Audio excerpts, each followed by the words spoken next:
Hey Megan, Hi, how are you today? good. I literally just got home. Oh, perfect. Yeah. Good, good timing, huh? So we're gonna try and, no pun intended, but we're gonna try and zoom right through the material here tonight. So try not to take up the whole hour, and then we got a lot of stuff to go over though. So I'll try and keep um, my extra commentary to as minimal as possible. Okay. Okay. So Sienna should be joining us here in just a minute. Um, let me just text her real quick.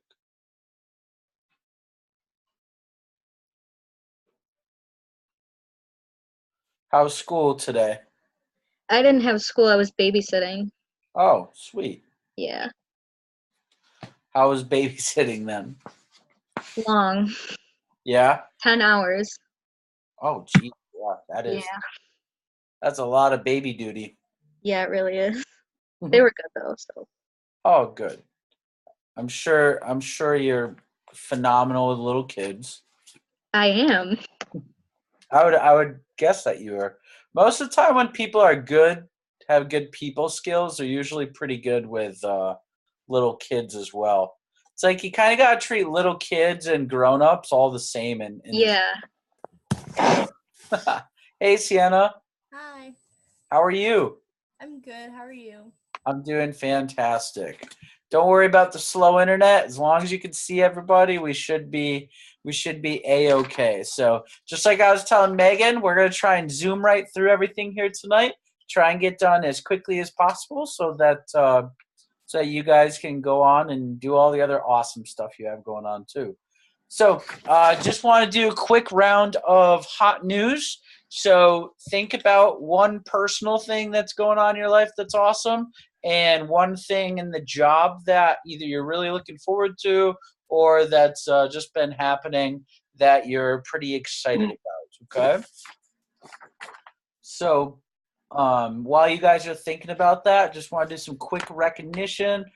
So far for the year, our team is up 50, about 50 some percent in new business sales this year, which is pretty exciting. And we're up about 10% in overall business, including FSM, CSPs, people that aren't considered new business. So that's pretty cool. Let's see. Megan, let's have you go first. One thing inside, one thing outside. Okay. Well, I'm on I'm on spring break until Sunday. So that's Oh, pretty good. sweet. Yeah. And then I'm excited for this meeting coming up to meet new people and learn new things. Cool. That's very good. Yeah, definitely a solid week for meeting new people this weekend for sure. So excellent. And how about you, Sienna? So, in my personal life, I'm excited because I'm going bowling with my friends tonight, Oh, and yeah.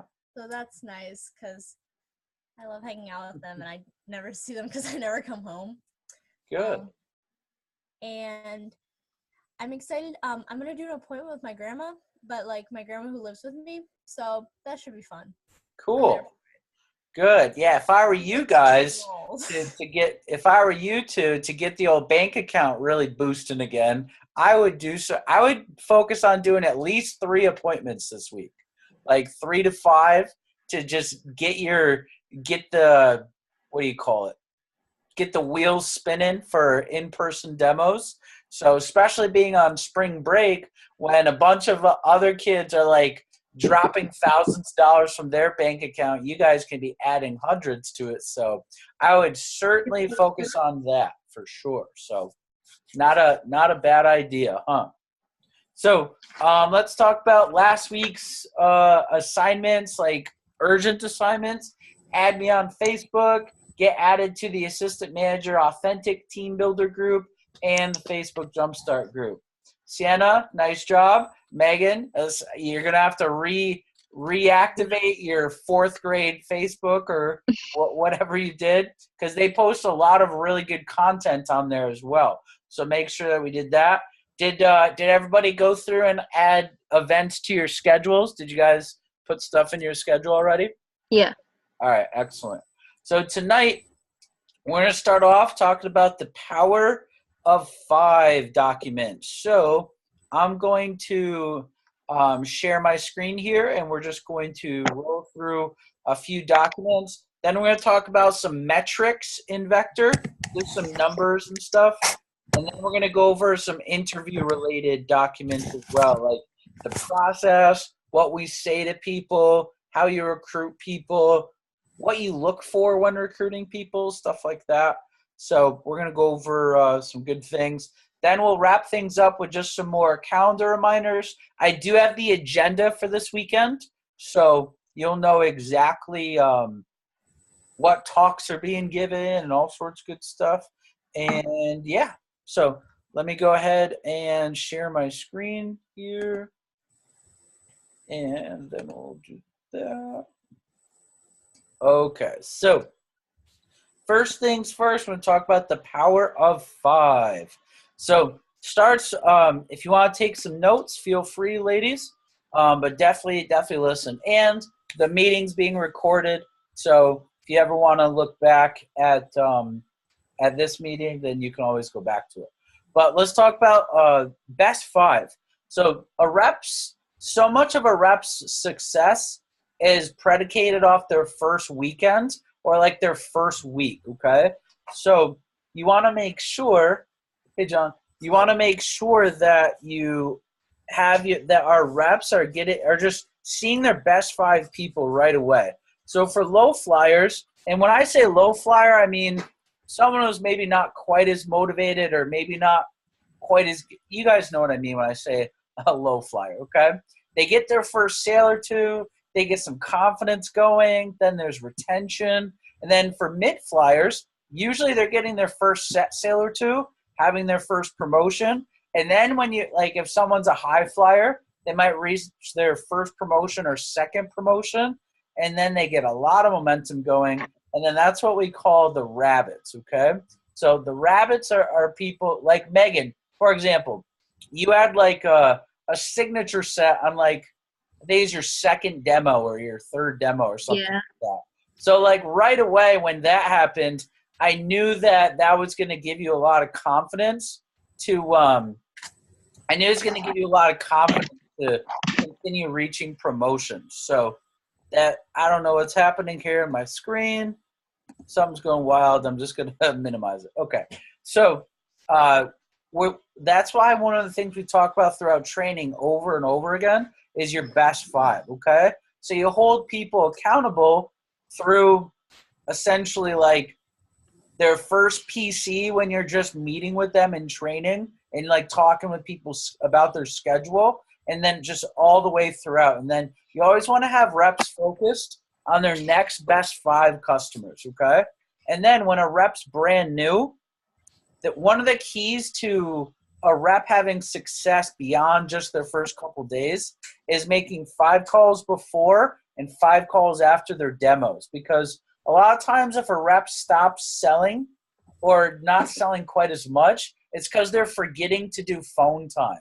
Like they're caught up in the activity of doing demos, but they're not focused on the just as important activity, which is making their phone calls. So if they do 5 before and 5 after, they usually get to set at least 1 more appointment. So they're constantly replicating and duplicating their schedules. So they're always going to have more demos booked up for the future. So it's going to give you even more attention. So that's one of the things that we go over in training. And then we have to drive it on PDI. Like so many of these things is just stuff that we're constantly repeating to reps when they're brand new, because you just want to get it like ingrained into their head. Okay, so some crucial events that definitely can help out with the reps retention. Their first advanced training, whether it's just in the office or watching videos. Their first PC when they do like an actual sit down with you. You guys are definitely going to be doing a lot of PCs this summer. It's going to help you build the relationship with the reps on your team. You help them build their names list, fast start plan, so many different things. Team meetings and just, or if like we have a division meeting or something that week, that is definitely a crucial event. Advanced training too is really good for phone mastery. And then once someone's fast start is over, you want to have some sort of a plan to that they're going to be excited for beyond just the prizes that they initially won, okay? So you figure out what's going on good for them, what's negative, and what brought them success. Because a lot of times when a rep stops having success after their fast start, it's because they stopped doing the things that helped them become really successful when they were, oh, bless you, when they were brand new, okay? So if they have any bad habits, you want to fix the weaknesses right then and there, whether it's phone stuff, their names list, like not PDIing as much as they should. Like you want to fix those habits and then create a long-term plan. Like how many demos a week do they want to do? Usually getting them set on round numbers makes things a little bit easier, and just making sure that you're creating some sort of action plan. Like within 24 to 48 hours, you want them getting on the phones, getting their next best 5 lined up, booking up their names list, because realistically, if a rep really wants to do demos, like they can do demos. The only reason that they typically wouldn't is that they either didn't make enough phone calls or they're just making excuses. So beyond that, there's usually no issues. There's usually no problems. So when we're building up the team this summer, one of the things you're going to focus on with your reps quite often is getting people on the newsletter. So in the summer, it's $1,000 to get on the newsletter. So there's usually a 2.5 to 1 ratio for the newsletter. So let's say we have 4 people on the newsletter. We'll usually have a $10,000 sales report, okay? If we have 5 people on the newsletter, that's usually like a 12.5, a $12,500 sales report. The biggest week that I ever had in my team history was a $60,000 sales week, and that was all new reps. That was not like Leslie and Marissa or anything like that. It was all new people, and we had like 20-something people on the newsletter that week that sold $1,000 or more. So newsletter is a huge focus, and meeting attendance. So weekly meetings in the summer for sure. You always want to have at least 75% of your branch's team at the team meeting in the summer. Getting a PC with every rep every week, making sure you're PDIing every rep every day. And again, just like we mentioned last week, PDI doesn't always mean that you have to have like a full blown out 5 to 10 minute conversation. Sometimes it's just a quick text message exchange or a voice message exchange, something like that. And then you want to average 1 demo per day per rep on your team, okay? And then when it comes to developing reps and trying to get them to the dirty 30 sales level, 30%, newsletters, the main focus. We have this thing called K Club, something that I hit when I was a brand new rep. It's 10 weeks in a row, over $1,000 in sales. 2K Club is 10 weeks in a row for $2,000 and so on. So you always want to have a strong focus for your rep. Like when you're making a plan with them in the summer, no matter what their schedule is, you never want to have a goal of less than $1,000, okay? It doesn't mean they're going to sell 1,000 every week, but you never want to have them shooting for less than 1,000 because it just creates poor expectations. So newsletters key, Mission 100, having 100 plus contacts, and in Drew's assistant manager bootcamp video, you're going to learn a lot about that and how to help people get to Mission 100. You're also going to be able to do that. 5 calls before, 5 calls after, your next best 5, and then just spreading lots of appreciation and recognition on your people. So one of people's main reasons that they like Vector often is because they just like the atmosphere. They like the culture, the positivity, the encouragement. Now, that doesn't mean that you aren't going to have tough conversations with people, but what it does mean is that when people are doing things the right way, you definitely want to show appreciation and give a lot of recognition to your people. So the power of 5. So any questions on that document right there? Where I come up to breathe here. No. Make a lot of sense, ladies? Yeah. Okay, beautiful. So that's the power of 5. That's going to be something that's going to be in the AM playbook. We're going to print out a playbook with like the main documents that you're always going to want to have, so you can instantly flip to it whenever you need like a quick review. So next one that we're going to go over is the vector metrics here. Okay. I'm going to go through this one a little bit faster. Don't worry about the training metrics because you guys aren't going to be running too much, if any, of like the initial training. That'll be mostly myself and Austin. Next year, though, however, that could definitely be something that could be in your thing. But let's talk about rep PPR metrics. So why do reps sell? They feel good, they have people to call, and they have a schedule to follow, a plan to follow. That's ultimately why people sell, okay? So you can typically bank on averaging $100 per demo, and here's how. 100 demos, let's say a rep completes 70% of them, okay? 70 demos times a 60% selling ratio, that gives you 40 sales. Times a 250 average order, that's $10,000 in sales right there.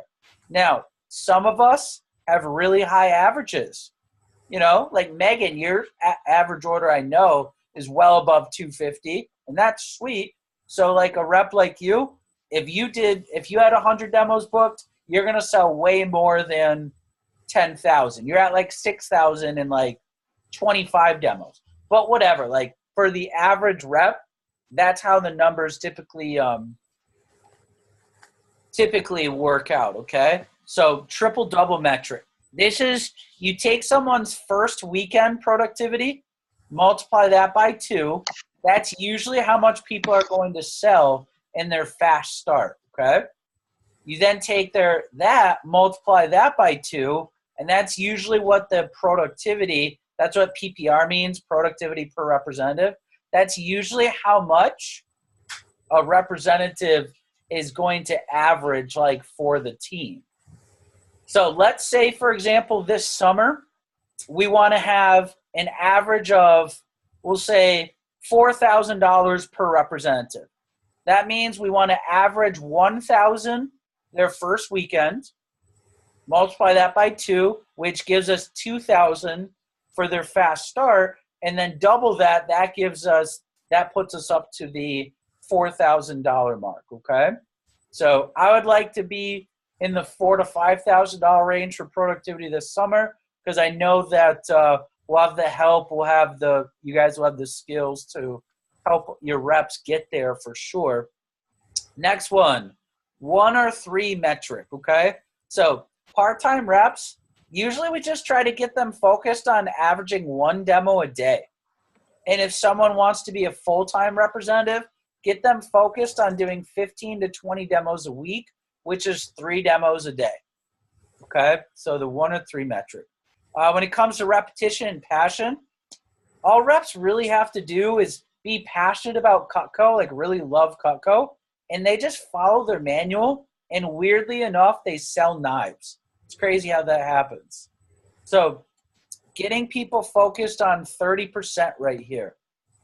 So most of the time we don't get people focused on like big, huge numbers, $20,000, $30,000, $40,000 until they've reached 10K, because 10,000 is a lot more tangible than like 20, 30, 40 grand.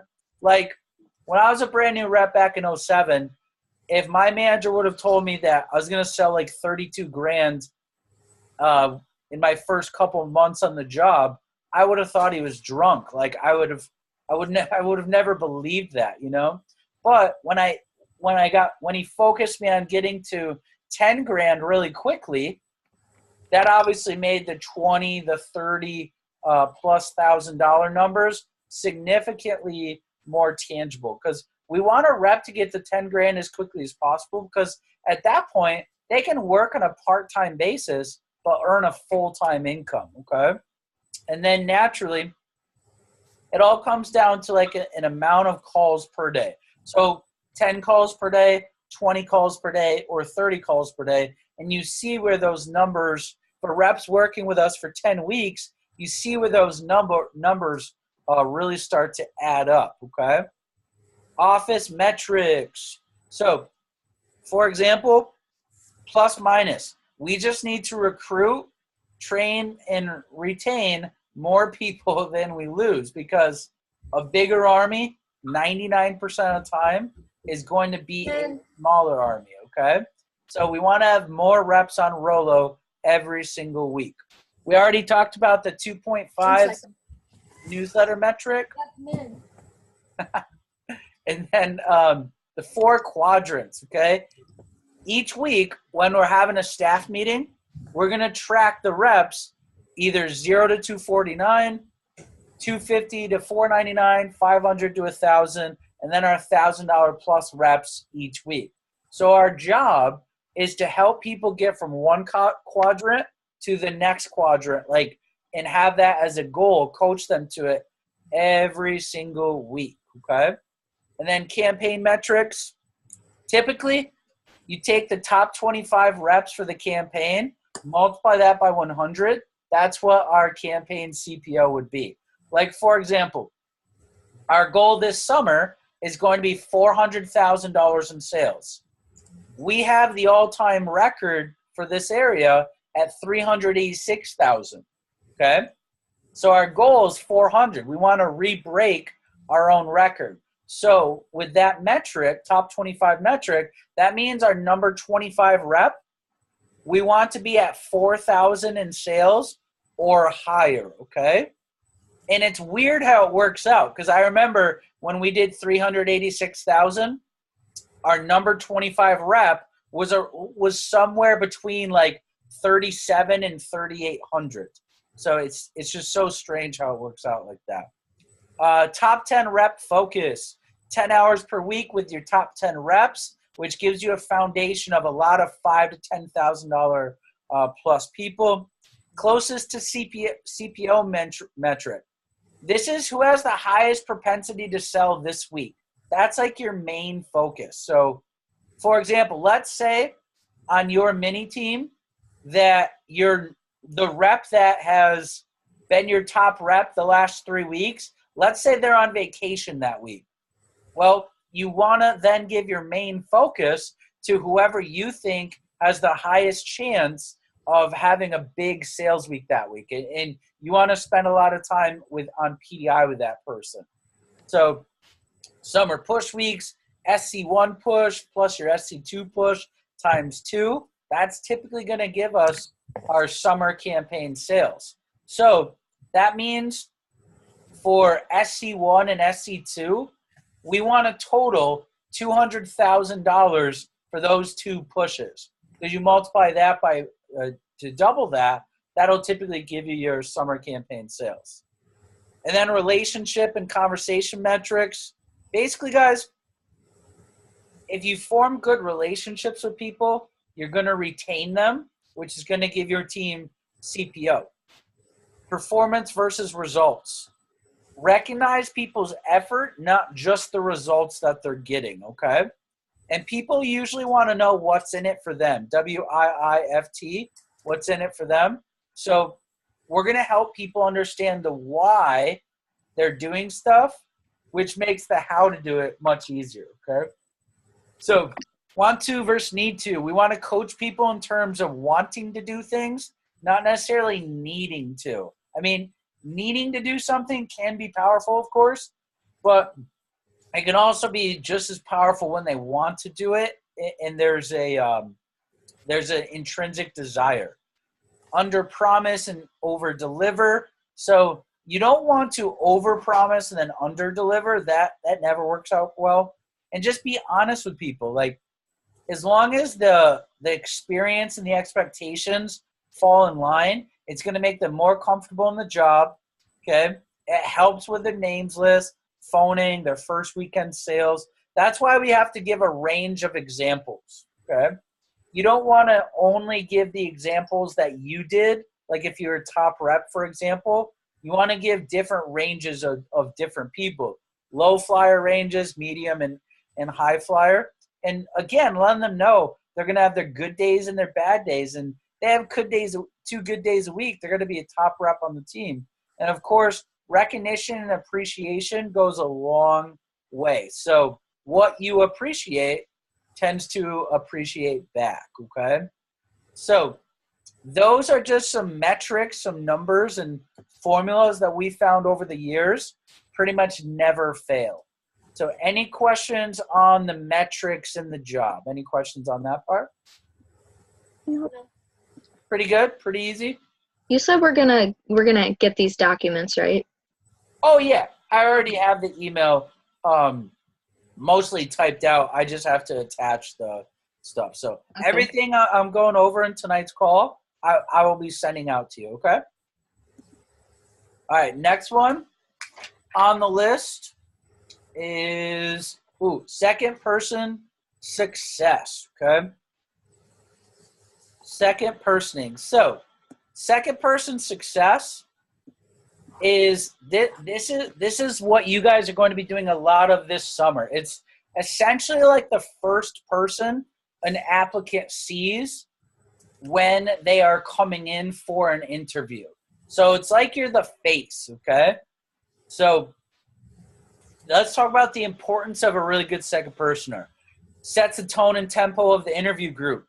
You're like the liaison between the manager and the interviewees, makes them more comfortable and relaxed, and it handles questions and concerns in a very effective way. So you guys want to act as if you own the joint, okay? Like when you're walking around our office, you're like the freaking queen of like the land, okay? Like you own it. Like, and you're confident about it. It's not cocky. It's like, you want to act like you just sold an ultimate like 10 minutes ago. Like imagine how you'd feel. Imagine how upright you would be as you're walking around versus like all like hunched over and like blah, blah, blah. Okay. So you never want to be nervous because no matter who the applicant is, you're sharper than they are. Okay. You have the job. You're in the authority position. Like they want to be in your position. They want to be the people like making the decisions. Okay. So when it comes to the interview, make sure that the interview desk is ready. If we're doing the interview like right there on the spot, make sure there's like rope, leather, pennies if we want to cut up any of that stuff. The Blue Book catalog. There's a textbook I sometimes use that next time you guys are in the office for stuff, I'll definitely, it just like references a case study on Vector, any literature that we need. Have music on, or I like to also play movies. Just like throw something on Netflix or Amazon Prime. Make sure our Cutco is clean. Make sure there's clipboards and either pencils or pens, magazines before they walk in. Like we should be set up completely and totally 30 to 45 minutes before the interview starts, okay? When they get there, you want to be near the door to greet them, okay? So give them a big smile, big firm handshake. Something like, hey, there's 3 parts of the interview process. First, Josh will take you back for a quick pre-screening to make sure you're qualified and explain the job. As long as you're qualified and it sounds like something you're interested in doing, he'll have you stay for the second part of the interview where he'll go through the position in full detail and answer all your questions. At the end, he'll be able to give you a definite yes or no before you leave. So if you're the one running the interview and you happen to be, like for some reason, if you're the one greeting them also, you just change it all to saying, I'll be able to give you a yes or no before you leave, okay? So you can make our job way easier for sure by like highlighting certain things, checking their application, like what school did they go to? If they went to a good school, circle it. What kind of experiences do they have? Is it people related, okay? Does it seem like they're they're motivated. Did they do any extracurriculars? Okay. If they jot down something really stupid, highlight that too. I will I'm not going to go over it right now, but I've seen some people put some really dumb things on an application, and it's not impressive.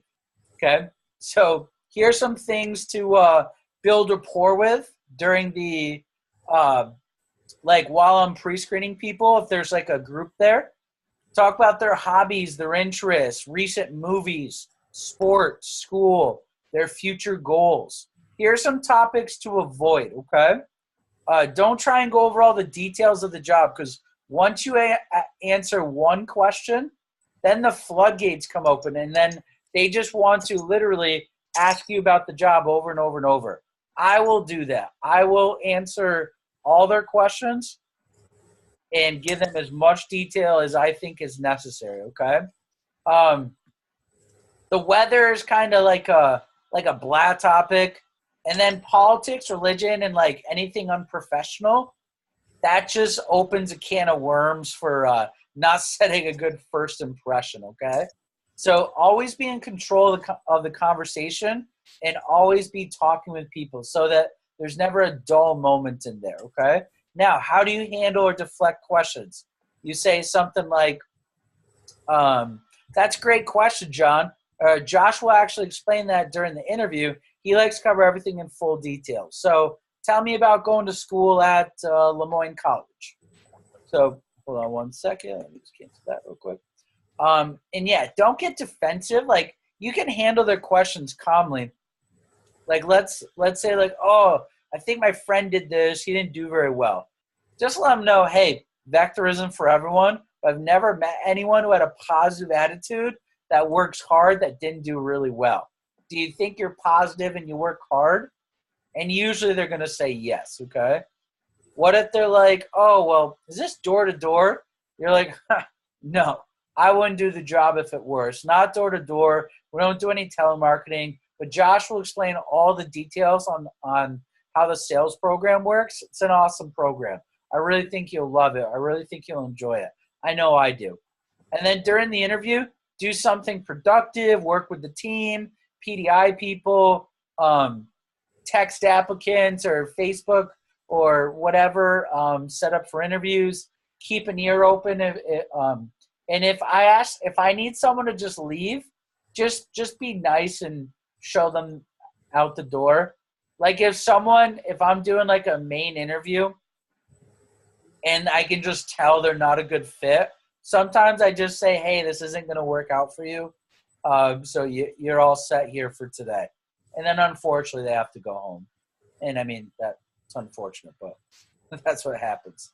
Now, after the main group part, like the video part of the interview is done, in the post section, you want to make sure that there's music and clipboards right there. You don't want to leave the room. It's what we call the circle of death.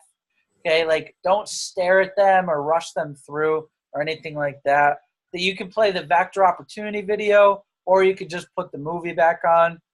You can highlight their answers with a Sharpie marker. And if they give an answer that's like really short, ask them to elaborate on it, and just don't talk about Cutco unless they ask. And that's at the end of the interview, once we've already established everything at that point, okay? So any questions on what to do as the second personer right here? Any questions on that? No. Pretty simple, right? I say that every time, and I understand. To me, it's simple just because I've been doing it for a while. But I want you guys to understand that if you have a question, don't hesitate to ask. Like that's why we have these. So if you do have a question, like I want to answer it, because otherwise I think that you understand it, and if you don't understand it, then I don't know. So just make sure you're not hesitating on that. Okay. So next thing, let's go ahead and get into next topic, interview process A to Z, okay? So this document, again, this will be sent out for you guys, okay? So let's talk about the first objective of the interview is to interview and recruit the best people to show to training. Make sure that they understand the role of the company and their position, and prepare the rep to be confident in what we do and to be confident in themselves. And, of course, you have to make sure that the applicant respects the person or people, like when you guys are second personing the people that are interviewing them, okay? So those are the main objectives.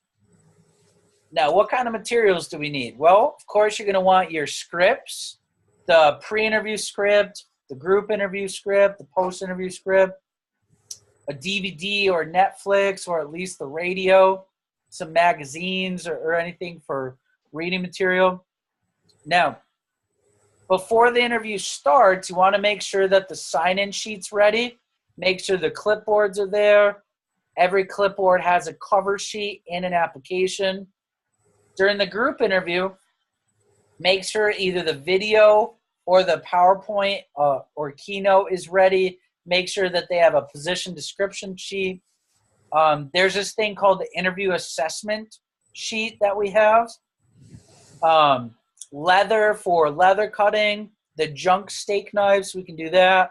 Cutco shears and table knife, have a blue book out, and any relevant reading materials, kind of like what we covered before. And then post-interview, if you're the person that's like selecting people for the position, make sure you know which training times that we have coming up in the future. Then there's some documents like the onboarding packet, the opportunity packet, the skills for life pamphlet, the acceptance letter with the brainstorming sheet on the back. We have a parent's letter that we give to people after the interview is done. So what's the order of operations? Like, what steps do we have in the interview process? Well, second person, which is usually going to be you guys or Austin. Second person greets the applicant as they walk in, gets them signed in, and seats them with a clipboard. Then we're meeting with applicants 1 to 2 people at a time in the pre-screening process. We're accepting the desirable applicants for second interviews right on the spot. If for some reason they cannot stay, we either reschedule them immediately or send them home with the interview video, and then they're going to fill out the link online, okay? Because the less follow-up that's needed, the more efficient it tends to be. So make sure the PowerPoint or the video is synced up with the TV. Give the opening to the group interview section, your opening comments, play the video, and then give the final comments and what we call the stump speech, the personal recruiting speech at the end of that. Then you have the applicants fill out the bottom questions of the interview assessment. And when you're posting people, it's called the post screen after the video's done. You want to usually do it one at a time unless there's a really big group, okay? Like if let's say there's like 8, 9, 10 people that we're interviewing all at once. I don't like to do that ideally, but just in case there is, then you want to group people together that are like each other, like in groups of 2 or 3, like athletes with athletes, academics with academics, like same high school with the same high school, things like that, okay? And then if we're accepting them, you set them up for training and then just send them with the proper documents that we went over above. And again, all the documents will definitely be set up for you. So this is the process, just without going into like super specific detail of what we say in the pre-screen and what we do and everything. This is the process from A to Z that we do go over. So any questions on the order of operations on how interviews work? You might remember your interview since it wasn't really too long ago. It was like a few months ago. So you might remember yours. I still remember mine too. I didn't think I was going to get the job, but I did, and I was really happy. So that's the interview process right there, okay? Next thing we're going to go over, last couple things, will be the pre-screen and the post-screen. So real quick, I just have to, just like we did last week, I saw them upgraded. We're going to I'm just going to close out of the meeting, open it right back up. So just go right back into it as soon as I close it. Okay, ladies? All right. Okay. Let me just do that, and I'll open it right back up.